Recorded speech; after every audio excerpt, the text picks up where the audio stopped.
there's nothing more enjoyable than beating yourself up with guilt. So my my message is going to be stop, but let's just take a look at it. I use this quote from Leonard Cohen poem song, The Sisters of Mercy, because I love this line, you know, when you're not feeling holy, your loneliness says that you've sinned. So the way I read this is if you're not absolutely feeling at the top of your game and not feeling that I'm hitting it on all cylinders, I'm just in the zone, doing things well, doing right, being creative, being generative. When you're not feeling that, then there's a sense of something's wrong.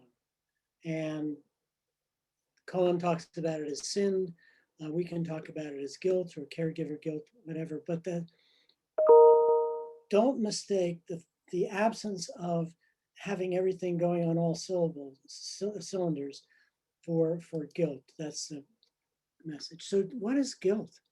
So guilt in my old dictionary's definition is something that's felt after, and it is felt as having committed a crime, having done something wrong. So there's this feeling of responsibility or remorse for some real or imagined offense. So that's what I really want to focus on, is that sense there's something lurking in the back of one's mind. I don't know what it is, but I'm feeling bad about something. I think I might have done something wrong, or if neglected to do something, left something undone. And I'm having this feeling. We tend to give that feeling the name guilt. And I think once we sort of name it guilt, we get into kind of a trap or a corner with it. But rather than think about guilt, let's think a little bit about remorse and regret.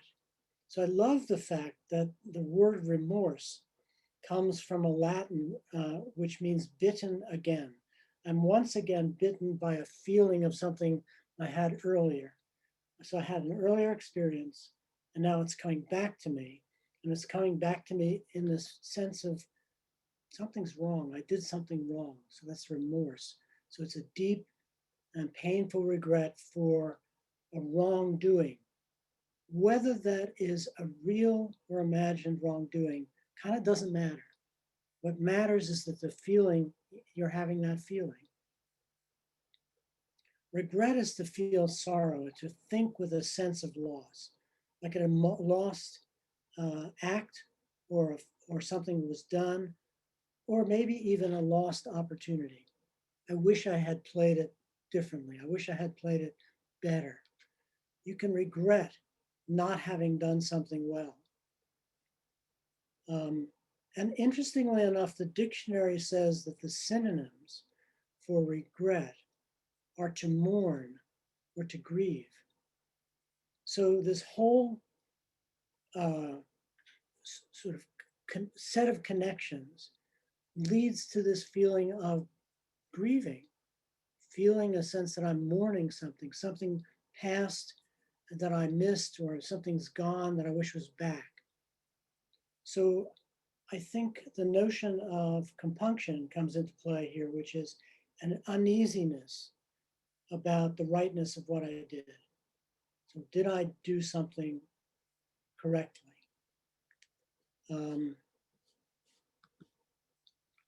So I want to replace guilt with remorse and regret.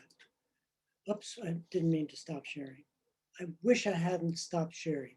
That's regret, and I'm going to fix that. So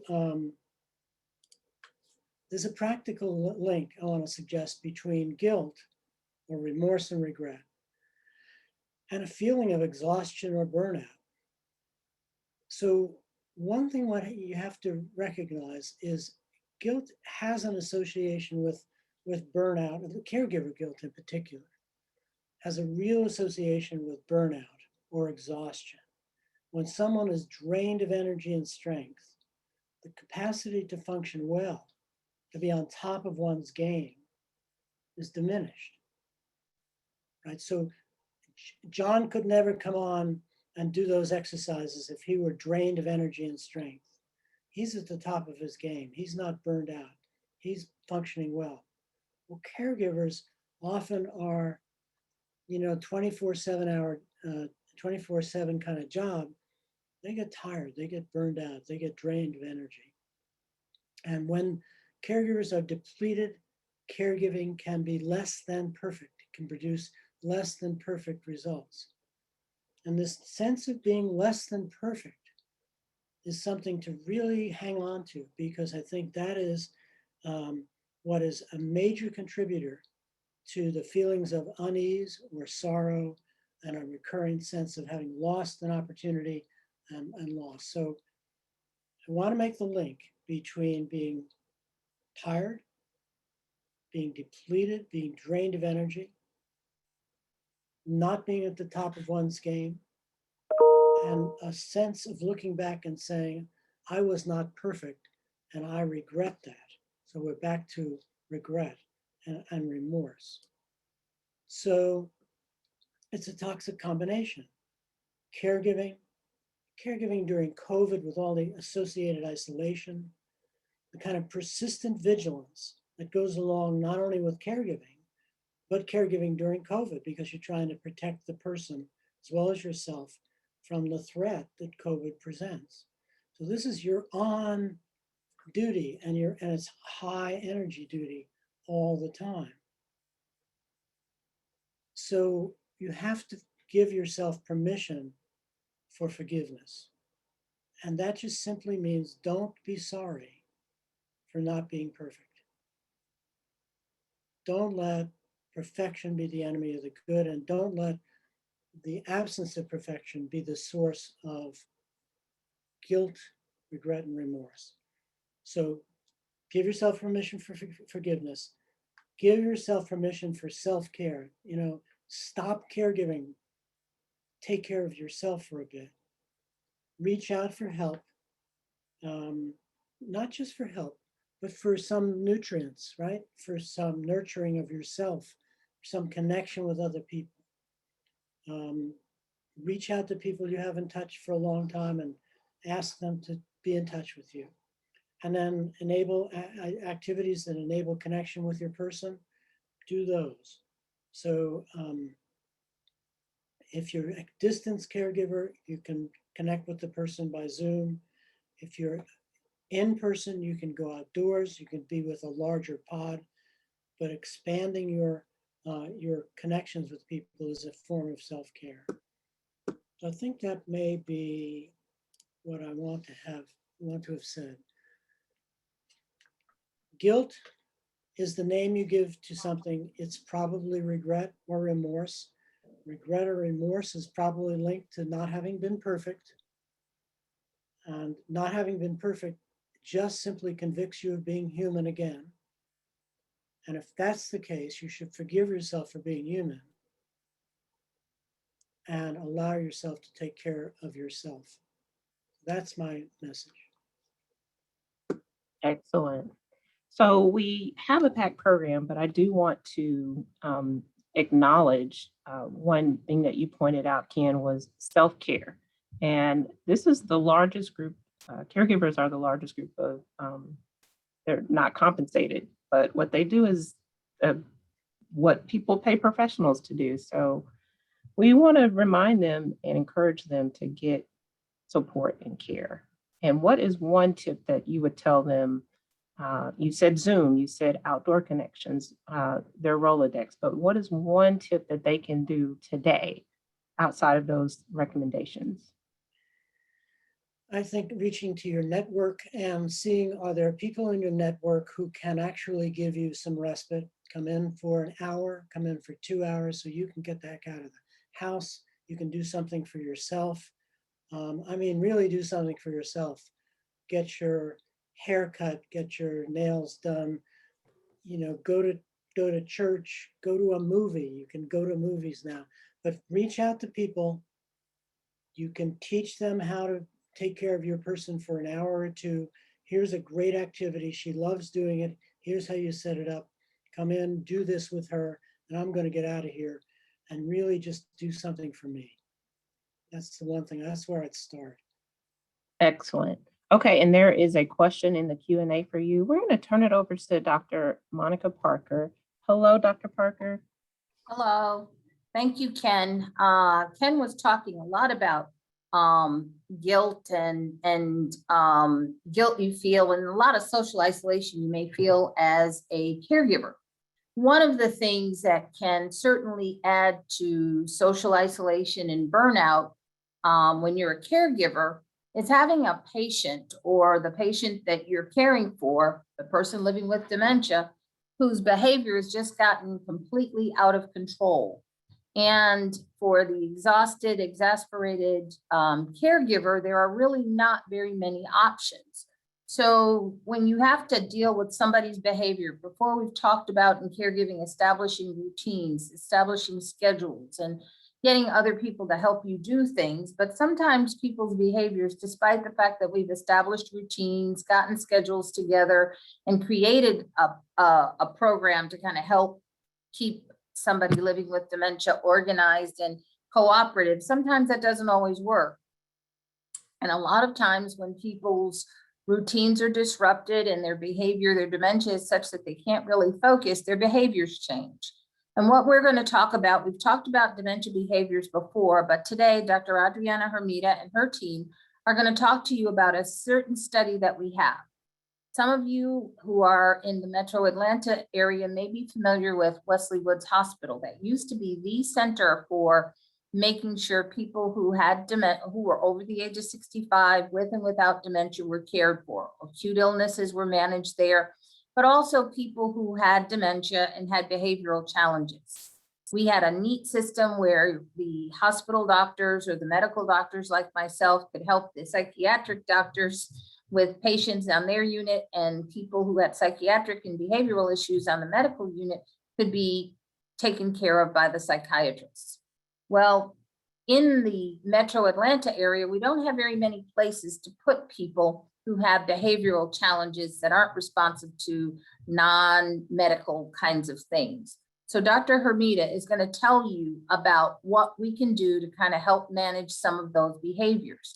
I would say to all of the caregivers that are on the call, and even people who are worried about themselves, learn everything you can about brain dysfunction, learn everything you can about cognitive disorders. The Alzheimer's Association has a number of online classes. The Alzheimer's Foundation of America has a number of classes. Any kind of disease, illness that you're dealing with, please learn more about it so that you can learn how to manage things a little bit better. So at this time, I'd like to turn things over to Dr. Hermida. Dr. Adriana Hermida is a geriatric psychiatrist, and geriatric psychiatrists are psychiatrists for older people, but she educates about a lot of things. Depression is one of them, but one of the things that she also works with are behaviors that people who have dementia have. And for people who can't manage that kind of behavior at home, she has an alternative. Dr. Hermida. Hi, Dr. Parker, and hi, everyone. Thank you very much for this invitation to come and share with you about an exciting project that we have. Thank you, Cornelya, and thank you for the exercises. I mean, those were awesome. Really, we need to start. Val, one of our coordinators, will join later. She said to me, we need to start every Zoom meeting with exercises. We're going to do that. Great job, John Lewis. Okay, we are going to be discussing today about electroconvulsive therapy for dementia with agitation and aggression. As Dr. Parker said, I'm a geriatric psychiatrist. I worked at the Brain Health Center at Emory. We are going to share with you about this exciting project that we have with many of the other universities and academic institutions. Dr. Parker, give me thumbs up if everything looks good from your end. Can you hear me and see everything good? Yes. Awesome. Okay, great. So this project that I'm going to be sharing with you is in conjunction with many other academic institutions in the United States, including Harvard, Mayo Clinic, UT Southwestern, Hopkins, MUSC, and many other prominent academic institutions. We are one of them. And we'll talk about our grant and our project to teach you about that, but also get your support. Many of you probably have heard about oh, this is jumping. And many of you have heard about electroconvulsive therapy. And electroconvulsive therapy, it's not what we have actually seen in the movies. I mean, it's not what people see in the media. Unfortunately, it is very negatively portrayed in the media. While ECT is actually the most effective treatment that we have in psychiatry. It could save people's lives and it could drastically improve quality of life. Electroconvulsive therapy, or ECT, it's typically prescribed for depression, and it has been also widely used in the context of neurological conditions, improving aspects beyond depression. Again, it's done very differently to what it is in the movies, and it's a well-structured procedure, and we do it in ways that we minimize any concerns about cognitive issues or any other issues that have been actually negatively portrayed in the movies. It's a very safe procedure, and we still do it. And again, it's the safest and most effective procedure that we have in psychiatry.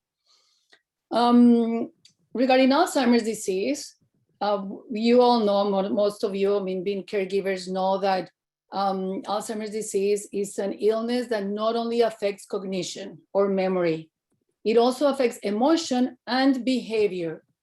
And actually the behavioral aspects of the illness is sometimes what impacts mostly quality of life, not only of the patient, but of the caregivers. The prevalence of depression in Alzheimer's is about 20%. However, depressive symptoms and minor depression is present in half of the patients with Alzheimer's disease.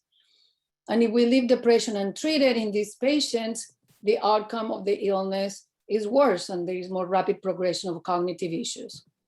We also know that about a quarter of those patients will present with aggressive behavior. Aggression and agitation are some of the most troublesome behaviors in Alzheimer's disease. Behavioral symptoms of dementia include not only physical aggression, but also non-physical aggression. Among physical aggression, we have like throwing, grabbing, hitting, kicking, verbal symptoms such as cursing, yelling, or non-aggressive behaviors such as pacing, repetitive behavior, inappropriate behavior, constant request or perseveration of repeating behavior, repeating questions. Many of these, what we call behavioral and psychological symptoms of dementia, are associated with increased functional impairment, are associated with premature institutionalization, increased mortality, increased caregiver burden, and increased total health cost. So it's a big aspect of dementia that we do need to pay attention to treat. Our group, I'm going to just walk you through where this idea of ECT came from.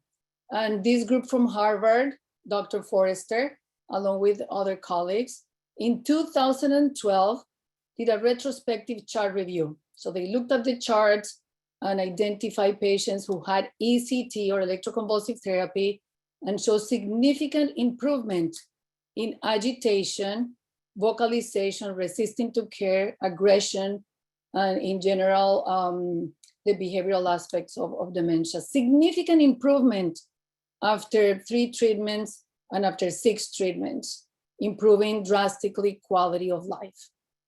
Later on, the same group actually decided to do not only a retrospective chart review, but a prospective study, enrolling patients to treat with ECT and see what they found. Again, the group from Harvard and Michigan and other collaborators did this project of 23 patients treated with ECT, and they have very specific ways of monitoring the symptoms. You could see here with the agitation inventory, the bars, you know, how the higher the bar, the more agitation the patient had. After 3 treatments, it was significant improvement. After 6, even more improvement. And after 9, statistically significant improvement in agitation with the treatment of ECT for these patients.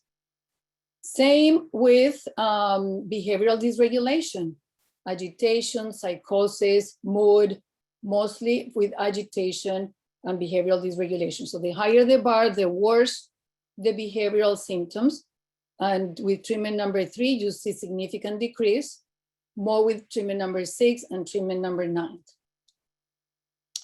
We also had at Emory about 60 patients that we treated with ECT for agitation and dementia.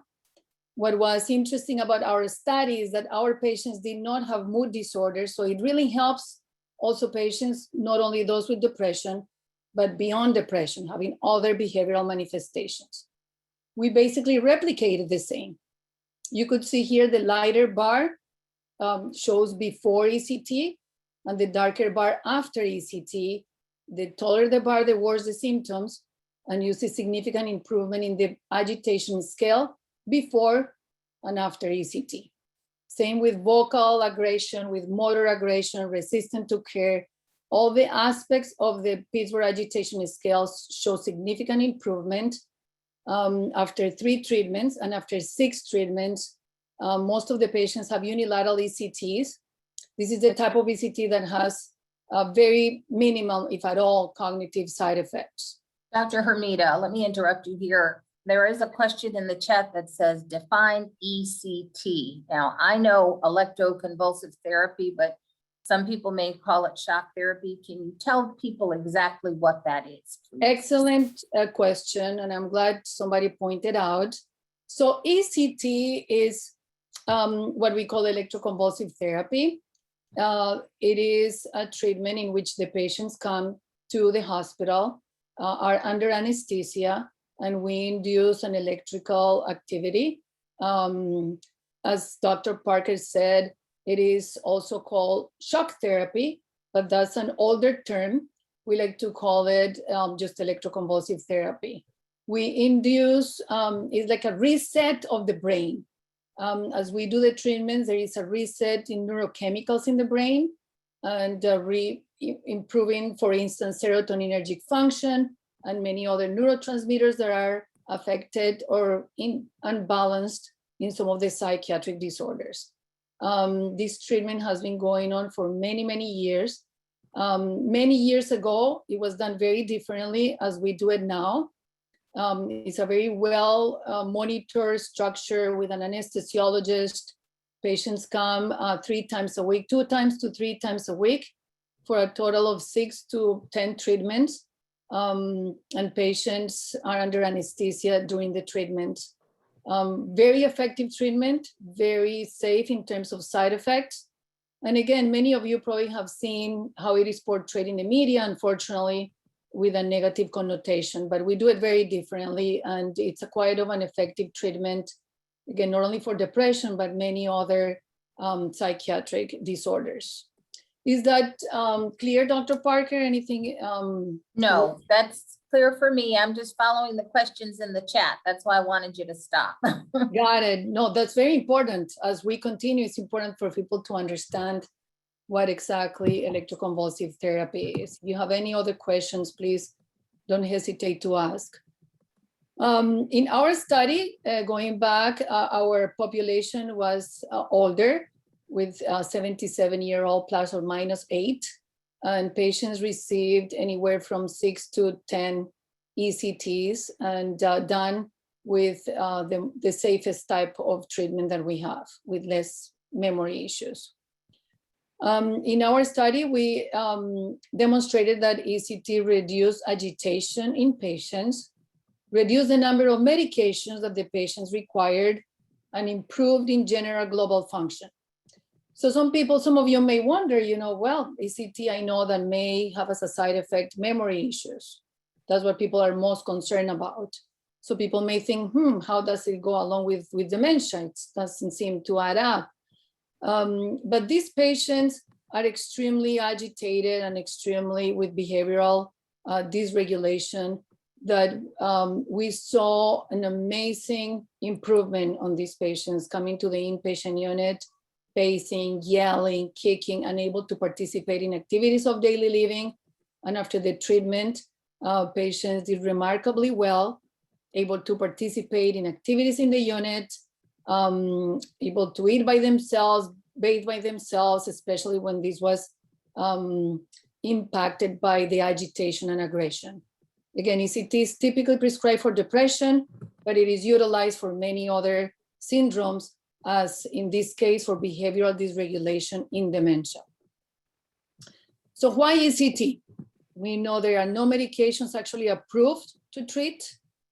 We know that advanced dementia is associated with severe aggression and agitation that leads to caregiver burnout, premature institutional placement. And we know that aggressive pharmacotherapy for severe agitation and aggression may lead to side effects such as sedation, balance issues, or confusion. So ECT is actually quite of a safe treatment, even for patients who have some comorbidities or some medical comorbidities.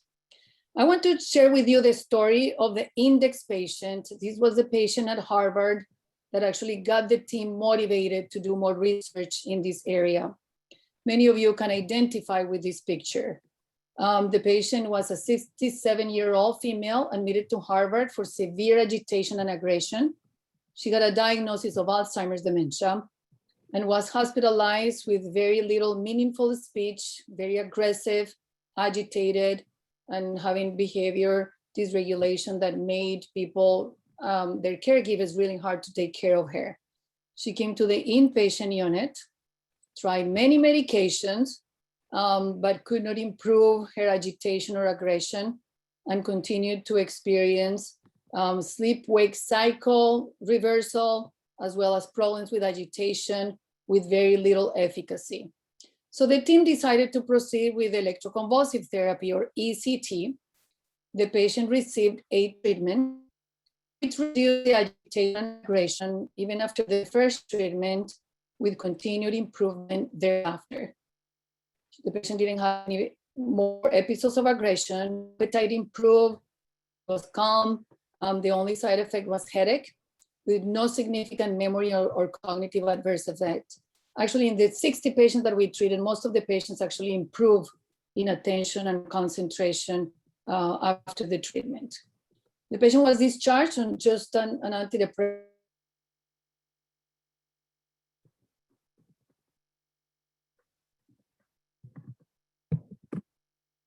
Okay, we've lost her.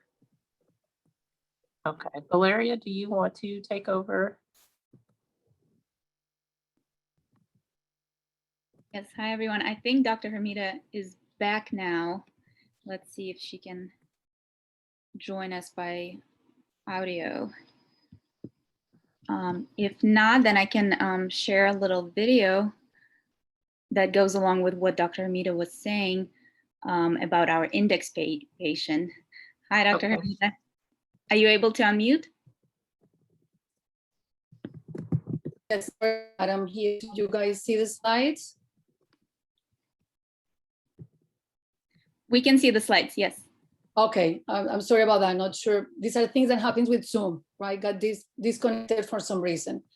Thumbs up, Dr. Parker. Am I on with audio and slides? And Yeah, thank you all for You being are, ready you're to still jump in. freezing. You're still freezing some though.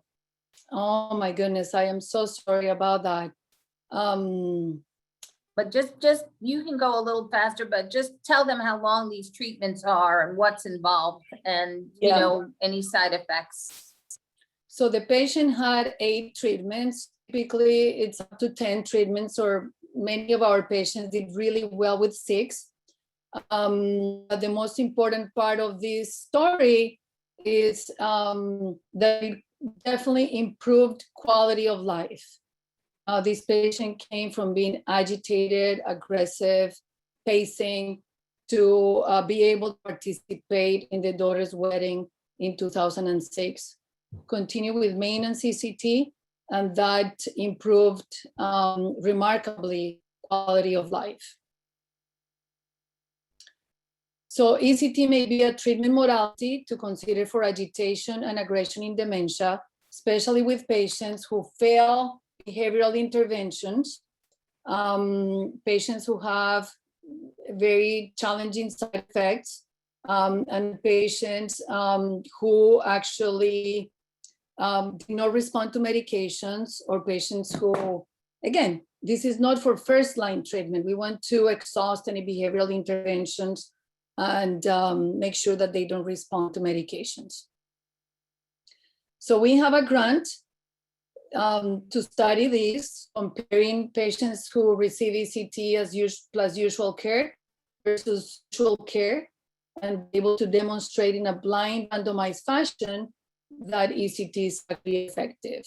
We will do right unilateral, ultra brief, up to 9 treatments, but if patients do well at treatment number 6, we will stop with just as many treatments that the patient needs. We have our inclusion criteria. Are we okay, Dr. Parker? No, just for clarification, these ECT treatments, 6 to 8 treatments, are conducted in the hospital. The patient remains in the hospital, correct? They remain in the hospital, yes. And there's They no need to extra be- cost to them? It's actually paid by the grant. You know, the ECT treatments are paid by the grant. Thank you. Patient in the inclusion criteria should have Alzheimer's disease with a mini mental, or the test that we do, less than 15, with significant agitation measured by the Cohen-Mansfield agitation scale. They should be medically safe to proceed with ECT. The age is 55 to 89 inclusive, and they should have actually tried some medications first. Again, this is not first line. This is for patients who are refractory. Exclusion criteria. Excuse me, Dr. Hermida, can you go back over what these behaviors are in that third bullet, please? Yes, those behaviors include hitting, kicking, destroying property, but just agitated, aggressive, making just verbal threats. It's significant.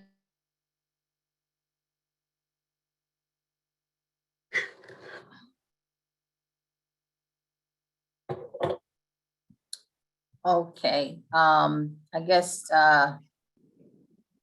we can have the film now, Valeria. Yes, let me show the little video of our index patient's daughter. She was the caregiver for mom who went through these ECT treatments, and it was very beneficial and successful for their family. And let me share that right now.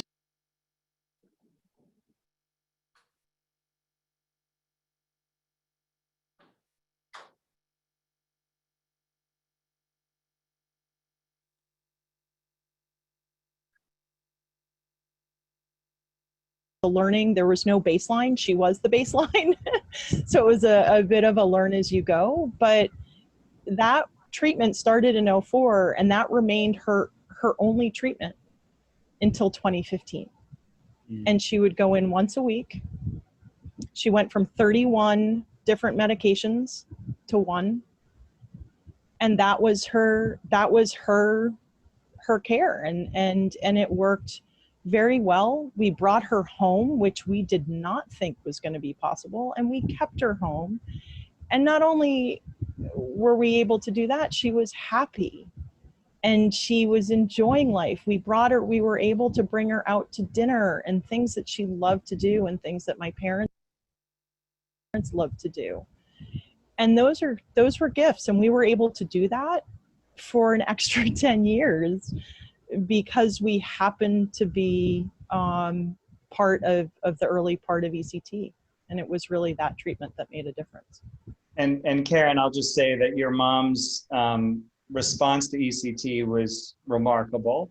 Not everyone has the same response, but her story and her experience over a very long period of time convinced us that studying this in the right way with a randomized trial was the next way to go.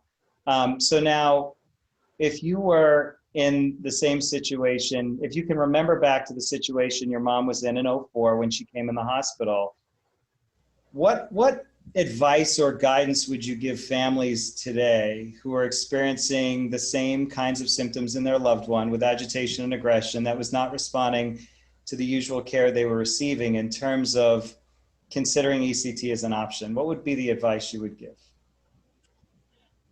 You know, I think for us at that time, it was really about keeping an open mind.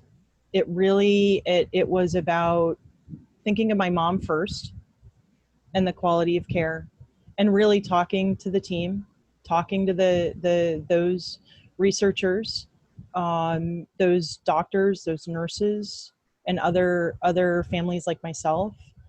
But you know, knowing what I know now, I wouldn't second guess it, to be honest.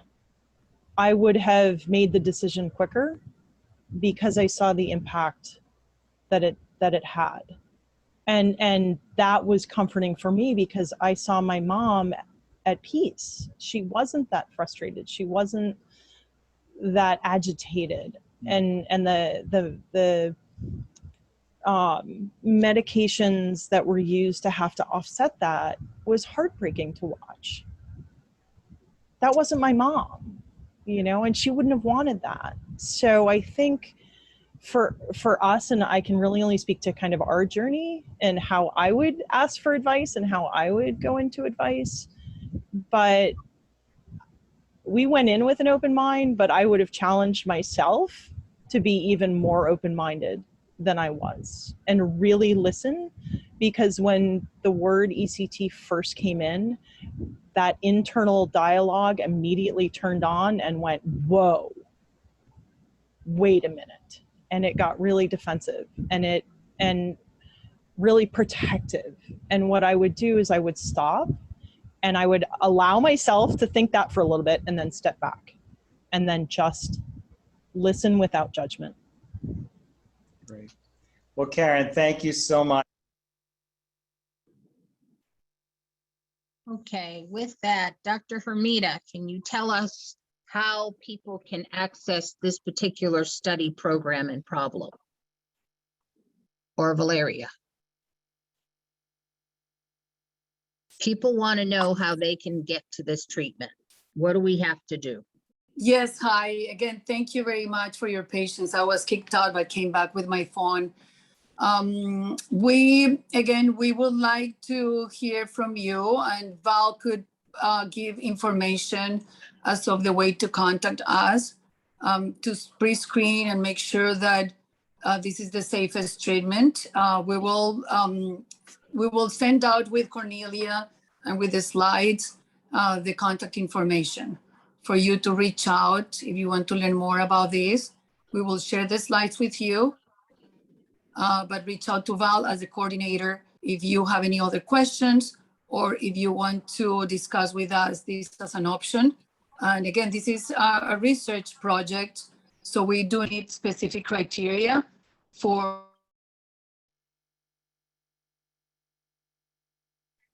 Okay.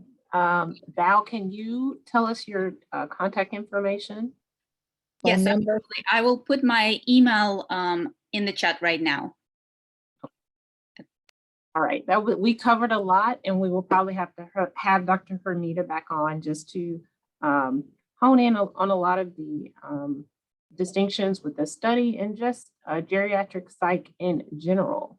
All right, so we have 6 minutes left. Matt, I'm going to give you 1 minute to tell us what to expect on CEP Live, and then we're going to hear from Whit Morgan, who's going to share an update with us about the Healthy Aging Study. Hi, everyone. I'm Matt from the CEP program, and today we're going to be joined for CEP Community Live by Ayatoni, our physical therapist. We're going to be doing another workout, so if you'd like to kind of get the blood pumping a little bit more, please come over and see us in CEP Community Live. I'll be posting the link in chat here for our registration page if you're not already registered.